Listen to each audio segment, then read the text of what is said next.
పరంగా ఏంటంటే ఇలా ఆపడం వల్ల ఇంకా ఎక్కువ హైప్ ఇచ్చినట్టు ఏమనుకోవచ్చు సార్? 100% వాళ్ళు మాక్సిమం ఇప్పుడు మేము 10 రూపాయలు ఖర్చు పెడితే వాళ్ళు 100 రూపాయలు ఖర్చు పెట్టారు, పబ్లిసిటీ చేస్తున్నారు మీకు. ఇచ్చారు. ఇచ్చారు కరెక్ట్, యాక్చువల్గా. 100%. ఎప్పుడు మీ సినిమాకి మీరే పబ్లిసిటీ చేస్తారు, బట్ ఫస్ట్ టైం వాళ్ళు చేస్తున్నారు యాక్చువల్గా. మీ ఎక్కువ మంది చూసేలాగా యాక్చువల్గా. మీ సినిమాలన్నీ కూడా ఎలక్షన్ ఇయర్లో రిలీజ్ అవుతుంటాయి సార్.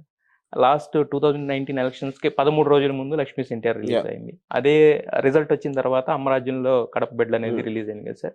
ఇప్పుడు వ్యూహం అంటే దీనికి ఏదన్నా స్పెసిఫిక్ ఇప్పుడు 5 years తర్వాత మళ్ళీ పొలిటికల్ సినిమా ఒకటి తీశారు కదా సార్. దీని స్పెసిఫిక్ గా పారామీటర్ ఏమైనా ఉంటుందా, లేదంటే మీరు అంటే మీకు ఎప్పుడైనా థాట్ వస్తే దాన్ని తీయడం బట్టి ఉంటుంది, ఎలా ఉంటుంది దీనికి? ఇప్పుడు అమ్మరాజ్యం ఉంది, Yes, sir. అది ఎలక్షన్ అప్పుడు కాదు కదా, ఎలక్షన్ అయిన తర్వాత తీసాం బేసిక్ గా. దానికి ఏ మోటివేషన్ ఏమీ లేదు. Yes. సో ఐ థింక్ కానీ ఇప్పుడు ఒక టాపికల్ గా ఉన్నప్పుడు నేను సత్య ఎప్పుడు తీసాను, అండర్వరల్డ్ టాపిక్ చాలా హాట్ గా ఉన్నప్పుడు తీసాను. So any kind of realistic film always you tend to see a particular టైంలో దాని గురించి ఎక్కువ 26/11 అలాగే తీసారు. కరెక్ట్. ఇది టెంటేటివ్ గా ఇప్పుడు ఎలక్షన్ మూవ్మెంట్ నడుస్తుంది కాబట్టి హీట్ ఆఫ్ ద మూవ్మెంట్ దానికోసం తీసిన ఫిల్మ్ సార్. అయితే ఈ సినిమాలో హీరోలు విలన్లు ఉంటారా, లేదా హీరోలు కమెడియన్లు మాత్రమే ఉంటారు సార్ దీంట్లో? See, that is not true.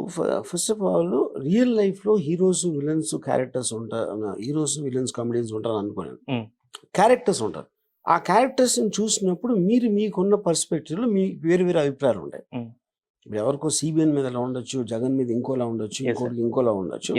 వాళ్ళందరూ వాళ్ళ అభిప్రాయాలు చెప్తారు, అలాగే నేను చెప్తున్నాను. అంతేగాని దీంట్లో హీరోలు క్లాసిఫై చేయడానికి మన పర్స్పెక్టివ్ లో మాకు ఏది అర్థమైతే దాన్ని బట్టి అర్థం చేసుకోవాలి.